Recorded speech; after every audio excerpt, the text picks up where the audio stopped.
Struggle is real, struggle is true. All my people stand firm, and I will stand with you. Welcome to the Defeating Can't podcast. I'm Andy Bestwick, founder of the Can brand, a concept I came up with just a few short years ago as a way of overcoming my own self-defeating thoughts of can't.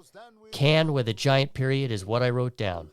Here on this show, we'll be digging into concepts related to can, along with interviews of truly inspirational people who have some pretty killer stories. We hope to entertain you, to inspire you to overcome your own versions of can't, and to always believe in the spirit of can. To the ones we love, knowing the time of us will live or die, setting us up for the heavens above. Struggle is real, struggle is true. With us in our Kaloa studio today is Pohaku Olivia. He's been a sponsored athlete and ambassador with us from the very beginning.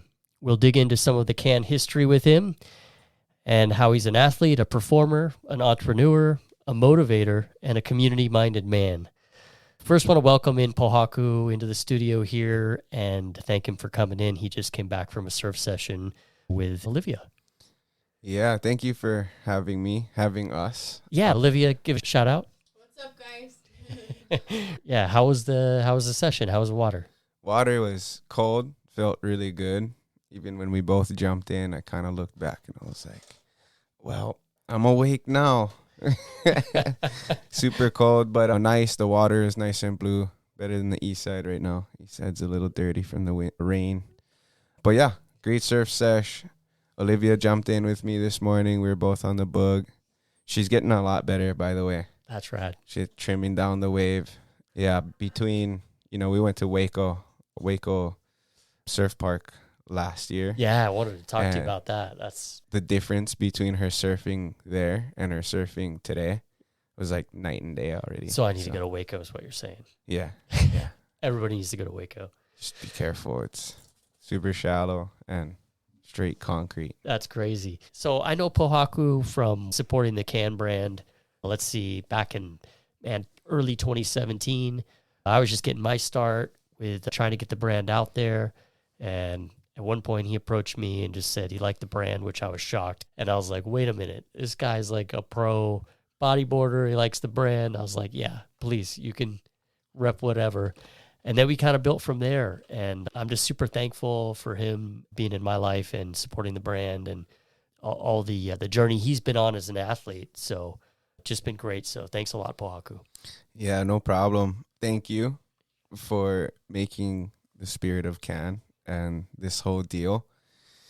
Yeah, 2017, I hit up Andy on Instagram while I was in Portugal. I was looking for another sponsor at the time, and I found him on Instagram, and like he said, I was into the whole concept behind the can period. Kind of asked him about it because I wanted to get to know a little bit more of what it was.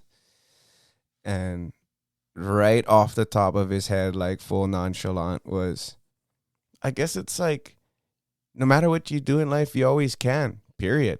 And I was like, that's so sick. I want to be a part of that. So it was so funny. And then, maybe a couple years later, I said that again to him, and he's like, oh, cool. Where'd you get that from?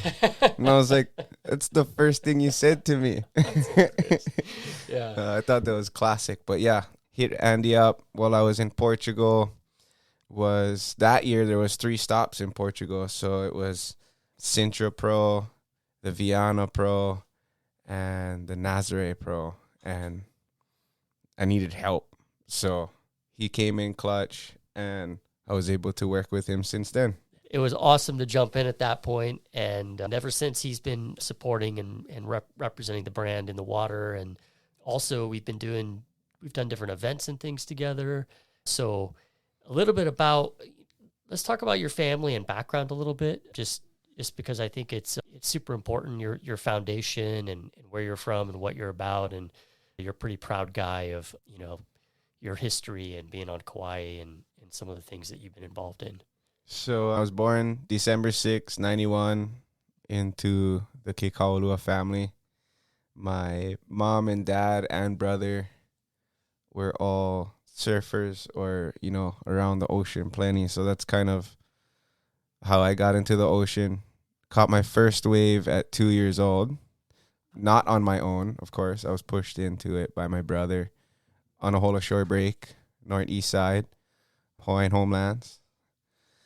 So from that point on, pretty much fell in love with bodyboarding. Didn't really click that you could do so much with bodyboarding until, 10, 11 years old, watching, the professional bodyboarders and all the videos in magazines at the time before, any of the social medias came out. That's kind of how you seen the sport, and that's kind of where you would want to go. You wanted to be on a magazine. You wanted to be in one of those videos like, Tension or No Friends or any one of those videos, Boogie Nation. You always wanted to be in those as a kid growing up, because if you made it there, you knew that, you were in the upper echelon of those type of athletes. And yeah, so that's what I fought for. I always wanted to be a professional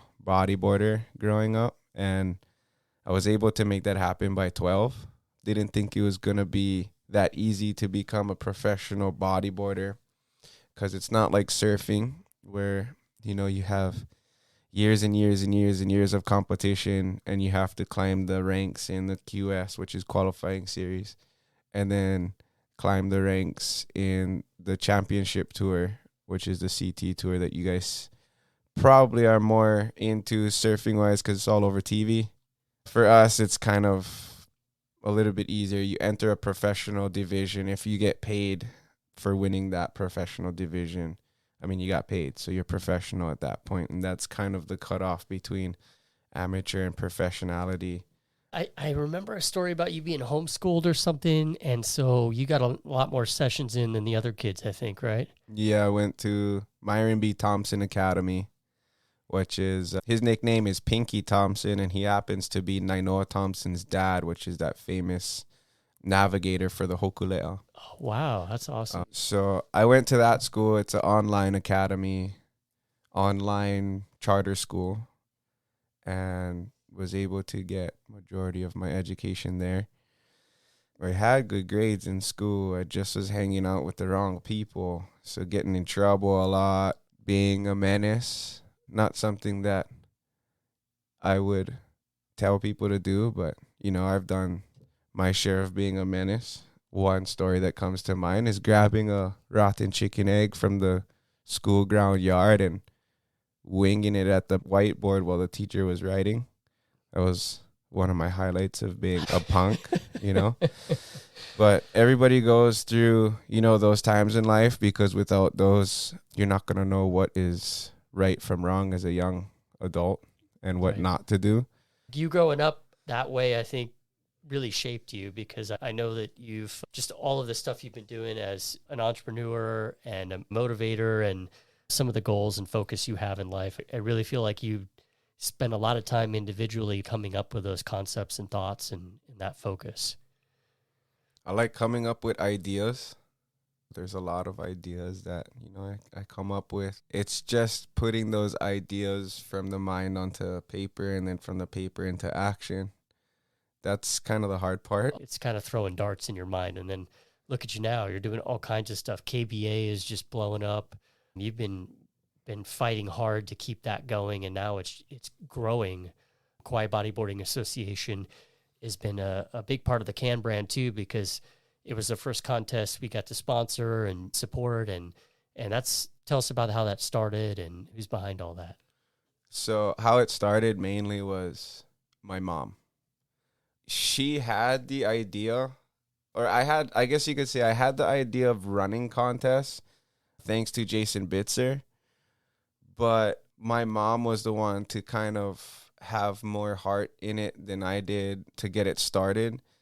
Her deal was she would always put me into Hawaii Surf Federation, which is HSF here on Kauai, which is surfing and bodyboarding. Bodyboarding would literally have like maybe 1 or 2 heats, 3 heats at the most in the morning, and then the rest was surfing. And when it came to the weekend being done, the contest is done, and being recognized in the Garden Island newspaper, we'd have like a little snippet of bodyboarding at the bottom, and then this huge like full page spread with a surfer on the front. Like, the surfers got all the publicity at that point, and my mom was like, this isn't happening. We got to get in, we got to get the forefront of this. There's nobody running only bodyboard contests. And when we do that, we're going to put it into the Garden Island, and we're going to, give everybody the publicity that they need, right? That's and so huge. Yeah. that's how KBA came about. And then after running a few competitions, my mom came out with this other idea in which me and David Hubbard kind of started to embody, and that's why David Hubbard does what he does contest-wise, not only being in the contest, but helping running contests, because he always says it like, your mom had the best idea. We got to be able to not only grow the athletes within the competitions, but we have to grow the staff to run them, because the athletes can be there, but if there's no staff to run the competition, there's no competition. And the staff to be there for the competition can be there, but if there's no athletes, so they both actually help each other out. And that was my mom's goal, is if we're going to make this big, we got to be able to build both aspects of everything and teach everybody everything. Olivia's jumped in now and really doing a lot of management within the contests, and it takes a small army to put these things on. And what you've generated and done since I've kind of been on the scene just as a sponsor has been huge. And I know it's not been easy, because sometimes the waves don't cooperate, the participants aren't there maybe, and there's just a lot that goes into it. For KBA, it really does take a lot of people to put the event together, or in any bodyboard contest, I should say, not just KBA. It takes really a lot of people to put the bodyboarding contest together. And Burke's guys, they kind of showed up and blowed up after a while, creating the Garden Island Boogie Classic, which is super awesome. I'm stoked that they do that. They give a big opportunity for the riders here and the athletes here on the island. And also, there's points for the world tour, Drop Knee World Tour at the GIBBC now after a few years, because Chris Burkhart, Dave Hubbard, Jeff Hubbard, they're all connected in the boogie world. So they were able to kind of pull for that, and they run the contest really well. So I'm stoked that they were able to start Kaikeha and make bodyboard contests not only on Kauai, but throughout the state, which is super sick. And they do like keiki events and stuff. So let's talk about the contest from this last weekend. How'd that go? And maybe what all was involved in that? 48 participants, like at the end of the contest, because there is some beach entries. A beach entry? Yes. What, just like a walk-on? Yeah. Okay. Like if there's extra, space in the division, okay, and you need people to fill it up, people at the beach who haven't entered online, who would like to enter now, they pay, but it's like a late fee kind of deal. So, yeah, we had 48 entries altogether. Olivia directed the whole contest. I did a lot of the speaking on the loudspeaker and some judging stuff, and also the making sure that all the technical stuff is running. Using live heats is why we have to have like a hotspot and tablets to be able to run the whole scoring system. It's not done by paper like we did for the first 6 years of KBA. So we minimized a lot of trees being chopped down. But we've kind of a little bit more maximized a lot of the lithium being taken out.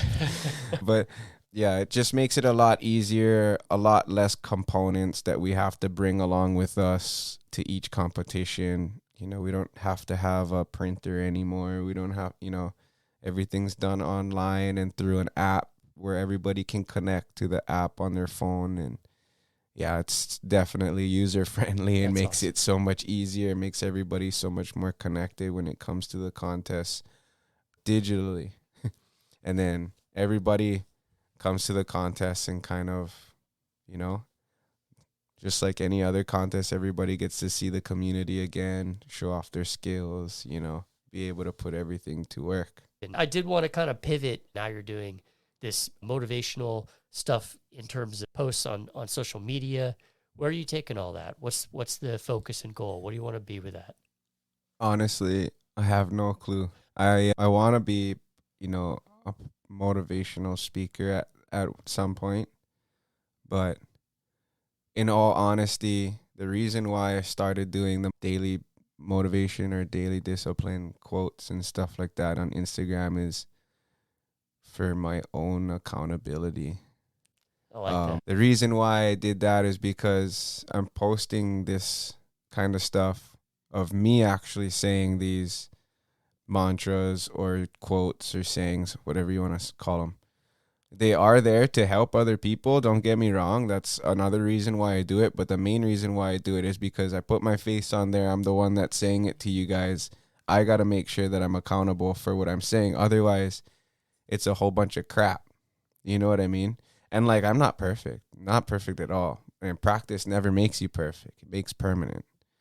And, there's a lot of things that I have to work on, Well, perfection is the enemy of progress. I like all the stuff you're doing with a habit and routine, and I think it's awesome. And it's too late. You're already a motivational speaker, so you can't like set the goal to be one because it's happening already. This day and age, if you put yourself out there, especially on social media, isn't that kind of funny? Like you started your job already, whether or not you're getting compensated yet for it. You're already, you have that going. And the I think compensation it's awesome. is a smile. It's in the messages that I get back. Awesome. But yeah, with the motivational stuff though, I'm stoked to be able to do that. I would like to be able to do it or get a bigger platform, I guess, or maybe even be able to have other people post it on their stuff so that the reach is further. Like right now, it's like, I guess you could say, lack of a better term, is my warm market is usually the ones that get a lot of it, which is like my close friends, my family. But yeah, at Hatu.po, if you're listening to this on Instagram, or Hatu.po on Instagram and Hatu.po pretty much everywhere else, to get some of this daily mindset or daily motivational kind stuff.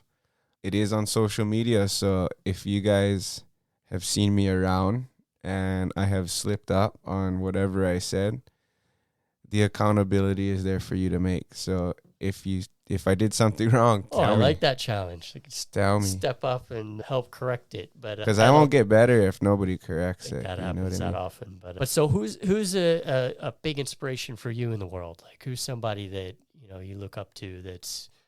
Is there anyone like you would recommend that someone listens to? If I was to recommend for anybody to listen to anything, it would be E.T. or Eric Thomas. He's a good person to listen to. One of my favorite things, or not, like I just heard it from him the other day and it was pretty cool, is like when other people are kind of looking down on you or whatever, it's like, I don't want to sit at your table. We're over here building our own table. So if you want to come sit at our table, you're more than welcome, but I don't like sit at your table. You know what I mean? Your table is going to keep me stagnant. My table is going to make everybody progress. And so when I heard him say that, it's awesome. Because the networking, when it comes to building your own table, the networking and bringing the right people to that table will always have that table progress. Whereas other people's table is only for their progression. Yeah, you definitely become a product of your environment. I wanted to pivot a little bit more to some of your background because the hula stuff. So when I met Pohaku, he was a bodyboarder to me. And then I got to watch him perform in hula, and I just thought it was incredible. He's just an amazing athlete. And I don't know if you could just tell us a little bit about your background. And you've also competed in Mary Monarch. Yeah, I love dancing hula. Danced hula for quite some time. I danced maybe for like a week when I was 5, and I got teased like, oh, you're doing girl stuff. Like, why are you being like a girl dancing hula? Of course, young kids are the worst, critics. Yeah. And then at 17 years old, I got back into hula with Nakaneo Keoniloa down at the Hyatt with Charles Kaupu. And then after Charles Kopu passed away, it was John Kaho'i Topolinski. And then after he couldn't make it out to Kauai from Oahu all the time, I had maybe a 2-year break, and then I ended up dancing for Leina Ala Pavao with Halau Kale Mokihana o Leina Ala for about 10 or 11 years. I can't even remember when I started, honestly. Yeah. It's been so long, and a lot of things have happened in hula. And yeah, I was just kind of stoked to be able to start hula, create a journey with them. Right now, I'm kind of on a entrepreneurial break, I guess you could say, from hula to start your own businesses and stuff like that. It's hard to do that with a heavy commitment like hula. Hula's a lifestyle, you know what I mean? It's a life commitment. Hula is life. And so with that commitment and then being able to start businesses with my wahine or with Olivia, it's just hard, you know? Especially when, like, if you're in a situation where you're always having to dance hula or, like, practice for Mary Monarch. And, like, say I was practicing for this past Mary Monarch and trying to run businesses, Olivia would have been having to do double the work, because when you practice for Mary Monarch, it's like 3 to 6 days a week, you know, maybe 4 to 8 hour practices. It's like a job, and you don't get paid for it, you know. It's super prestigious as a hula dancer to even be chosen to go to Mary Monarch. I think that's one of my favorite things about you, man, is that you will lock into different things. I think that hula experience, I think anyone that can lock into something like that and go through all the stress of it, they just get shaped from it. And then I think you're applying that now to all the entrepreneurial stuff you're doing. If you're comfortable, you're going to die. Well, eventually. Well, I mean, we all going to die eventually. But if you're comfortable, you're going to die. And, like, I don't mean that in, like, a literal you're going to lose your life sense. I mean that in a literal you're going to lose your life sense. The flame is out. Yeah. Like, your life is going to not be as optimum as it's supposed to be. If your goal doesn't make other people go, there's no way, then your goal's not big enough. If your goal doesn't scare the shit out of you, it's not big enough. And for Mary Monarch especially, years leading up to Mary Monarch, you gotta be chosen to go to Mary Monarch. It's not gonna happen. Leina Ala's never brought men to Mary Monarch. It's not gonna happen. You know, like, it's hard. And then you get chosen to go to Mary Monarch. Okay, that's like the first battle. Then you got 7 months of training for 7 minutes on stage. It's almost like I should have started talking about that, because some of those time periods I've seen you in, it's just mind-blowing, the intensity. Anybody could do it, like when it comes to Mary Monarch and dancing and all of that. Anybody could do it, but I challenge people to do it, because as a professional bodyboarder,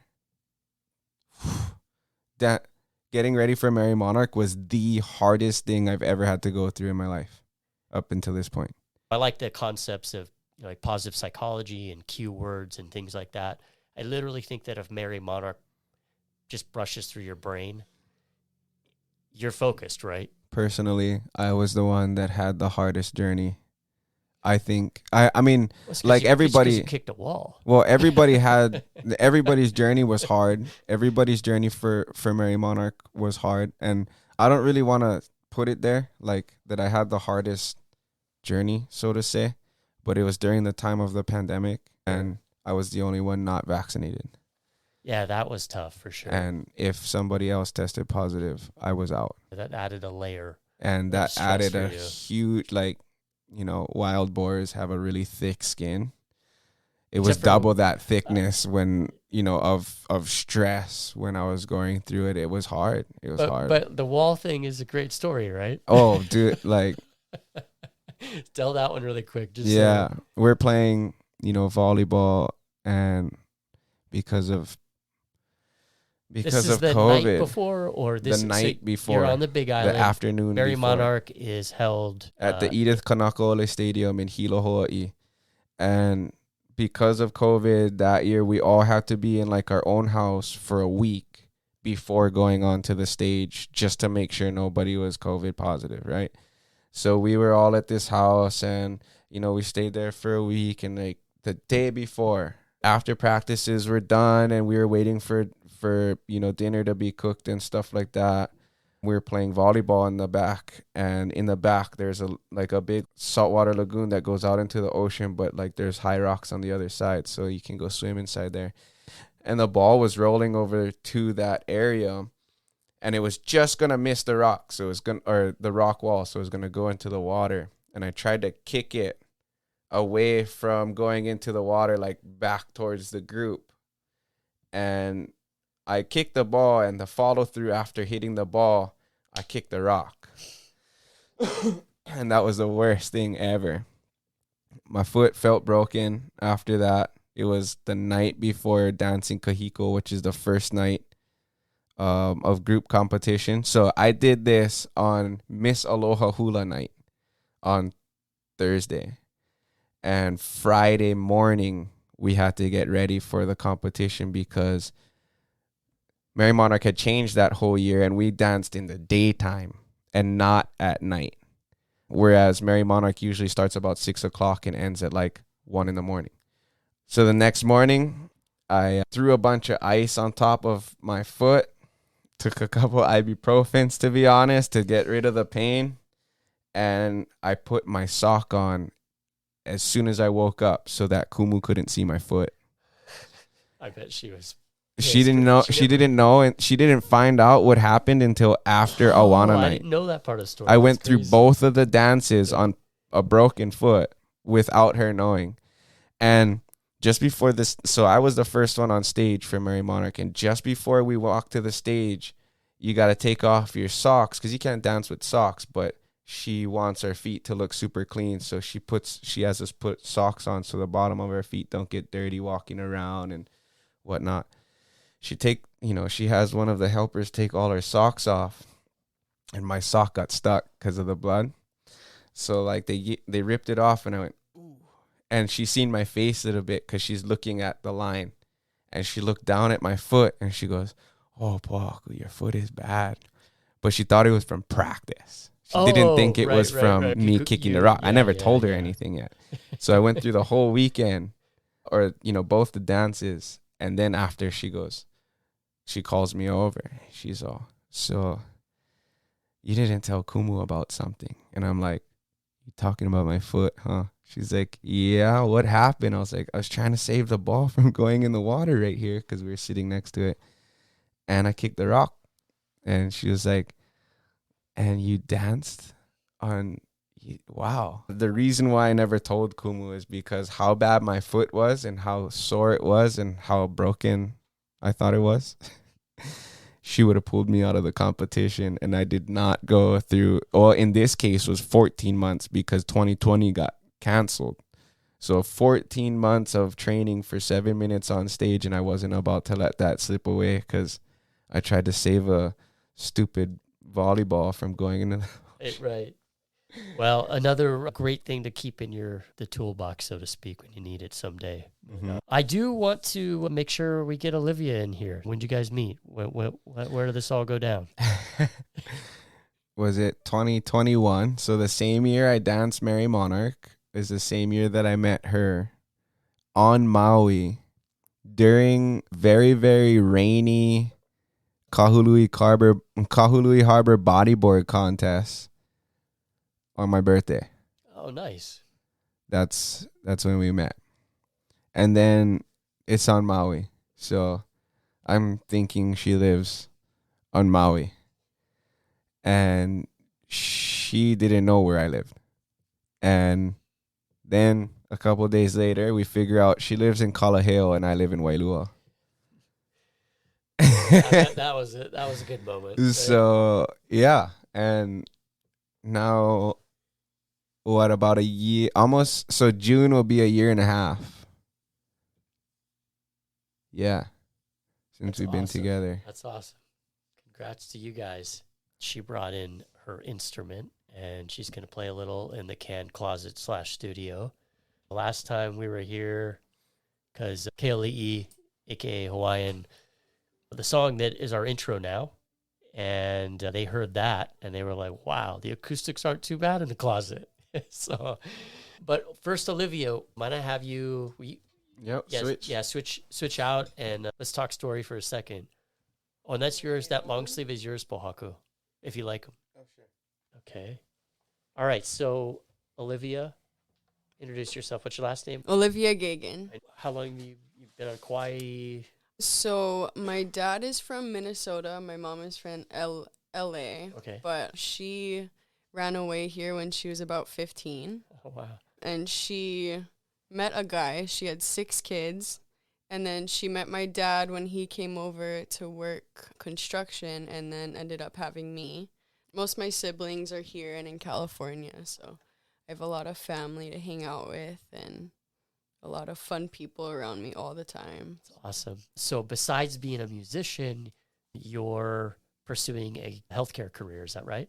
Yeah, so I want to specialize in something in mental health, primarily because my brother, that's next up for me, he had schizophrenia and a drug problem, and he ended up passing away 2 years ago. So sorry, I didn't know that. yeah, so I just want to do something in that area to help people and make sure that there's more availability in the world of mental health. We need it so bad. Pohaku helped me early on with this whole Ask for Help campaign, and we've given away thousands of stickers. The messaging part's the easiest part, and I feel like stigma is reducing more and more. Obviously, it's out there, but we now have a little more confidence to go and seek help. It's just the access is really the challenge, right? And hopefully it becomes a more powerful industry and something you can have a great career in. I think part of that too is helping the kids surf, and that all ties into getting the kids in the water and making sure that there's less kids that have availability to all those drugs and all the things that keep them out of line, so to say. And you and Pohaku and others are creating that space for them, which is huge. Right. Maybe the music's a little therapeutic too. Can you talk about what you have in your hands right now and the whole background on that? Yeah, so I've been playing violin for about 17 years now. I started off young, and it was kind of a force. Like, my parents were like, you have to play this, and you're gonna practice 2 hours a day. So it's made me cry a couple times, or more than a couple times, couple hundred times maybe. But now it's such a fun way to actually, for one, express emotion, two, just put whatever I want out into the world whenever I feel like it. Fingers crossed that I don't know how to work this soundboard very well, but I don't even know what I'm gonna play. I'll play the Lindsey Sterling song that you like. It has to be that close, but where you're comfortable.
That was beautiful. It was a little iffy with no music, but it was fun. No. Thank you for playing. Do you want to play anything else? Maybe next time when Okay. I have like more of an idea of what I should play. We'll But- definitely do that. Thanks, Olivia, so much. Yeah, thank you. Yeah, for sure. So, anyways, I think this will be the 3rd episode. So, thank you, Pohaku, for coming in. Yeah, no problem. For everything you've done for me and for Can. And Olivia, thank you so much for coming in today. I hope to be back. We hope to be Oh, back. automatic. We'll try to make some routine out of this because I think we got some things to say, and hopefully we'll build an audience and keep this rolling. Guarantee you're gonna have audience. You're gonna have to pretty soon. We're gonna have to add, a couple more microphones to fill I up love this that. board. We get the board to have 2 more. And everything would work out, Nah, and yeah. we all love each other anyway. Exactly. So, Just don't get too close.